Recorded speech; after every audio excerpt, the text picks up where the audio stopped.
আসসালামু আলাইকুম এভরিওয়ান। আজকে আমি আপনাদের সাথে একটা মজাদার রেসিপি শেয়ার করব। বাচ্চাদের জন্য এটা খুব হেলদি একটা খাবার। হয়তো দেখে সবাই বুঝে গেছেন যে এটা কি। কম বেশ সবাই এটা বাসায় বানিয়ে থাকি আমরা। চলেন দেখাই আমি কিভাবে এটা বানাই বাসায়। প্রথমে আমি পরিমাণ মতো ময়দা ঢেলে নেব, তার পরিবর্তে আটাও দেওয়া যাবে। পরিমাণ মতো তেল দিতে হবে, সামান্য একটু লবণ দিয়ে দিব। দিয়ে ভালো করে ব্যাটারটাকে মেশাবো। অনেকে হ্যান্ড মিক্স দিয়ে মেশাই, কিন্তু আমি হাতেই মিশালাম। আমার কাছে এটাই সুবিধার মনে হয়েছে। ডোটা মতো নেওয়ার জন্য গরম পানি লাগবে। আমার একদমই মনে ছিল না ভিডিওর জন্য, তাই আর দেখাতে পারলাম না। ডোটা এমনভাবে গলতে হবে, বেশি শক্তও হবে না আবার বেশি নরমও হবে না। আমি এখন এটা রেস্টে রেখে রাখবো 20 মিনিট। এই ফাঁকে আমি আলুর পুরটা রেডি করব। এখানে আমি আলু শুদ্ধ নিয়েছি আর পেস্টটা একটু বেরেস্তা করে নিয়েছি। আপনারা চাইলে কাঁচা নিতে পারেন। আর শুকনো মরিচ নিয়েছি। এখন শুকনো মরিচের মধ্যে লবণ দিয়ে ভালো করে মিশিয়ে নিব। পেঁয়াজ বেরেস্তা দিয়ে করলে আমার কাছে অনেক ভালো লাগে, আপনারাও ট্রাই করতে পারেন। অনেকে কাঁচা দিয়ে, কিন্তু আমি এভাবেই দিই। সুন্দর করে মিক্স করতে হবে সবগুলো একবারে উপকরণ।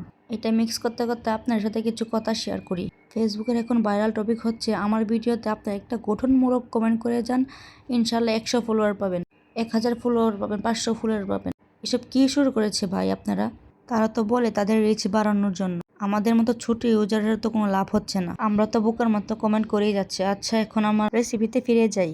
অনেকে ডোটা বেলে দেয়, কিন্তু আমি এভাবে হাত দিয়ে দিই। মনে করি এটাই সুবিধা। ট্রাভেলের ঝামেলা থেকে এটা অনেক সুবিধা।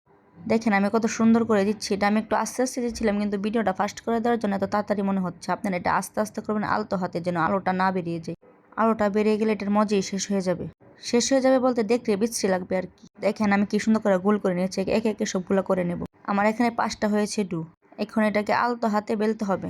দেখেন আপনাদেরকে একটা ট্রিক্স শিখিয়ে দিই। এভাবে আগে একটু ছড়িয়ে নেবেন হাতের সাহায্যে, তাহলে পুরটা আর বেরোবে না। এটা আস্তে আস্তে আলতো হাতে করতে হবে, তা না হলে আলুর পুরটা বেরিয়ে যাবে। এখন আমি বেলুন দিয়ে আস্তে আস্তে জোরে চাপ দেওয়া যাবে, তা না হলে পুরটা বেরিয়ে যাবে। আস্তে আস্তে ভাবে বেলে নিতে হবে।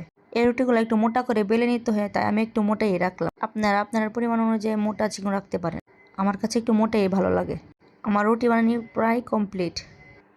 এখন আমি এক পাশে তাওয়াটা বসিয়ে দিব। প্রথমে রুটিটাকে তাওয়ার মেঝে ছেঁকে নিব। প্রথমে তেল দিব না, একটু ভাজা ভাজা হলে তারপরে তেল দিব, তাহলে সুন্দর করে রুটিটা ফুলবে। এটা খুব গুরুত্বপূর্ণ একটা পার্ট।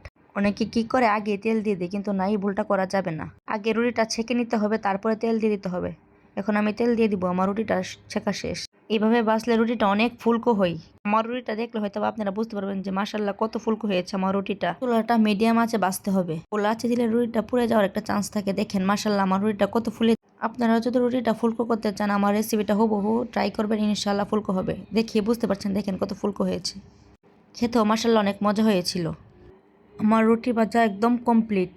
দেখেন কত সুন্দর হয়েছে রুটিটা। এক পাশে আমি রুটি বাচ্চা, একদিকে রুটি বেলে দিচ্ছে আমার চা। আমার রুটি বানানো এখন কমপ্লিট। দেখেন মাশাআল্লাহ কত সুন্দর হয়েছে আমার রুটিগুলা। আমার ভিডিওটি আপনাদের কাছে ভালো লাগলে আমাকে লাইক কমেন্ট করে আমার পাশে থাকবেন। আমিও আপনাদের পাশে থাকবো।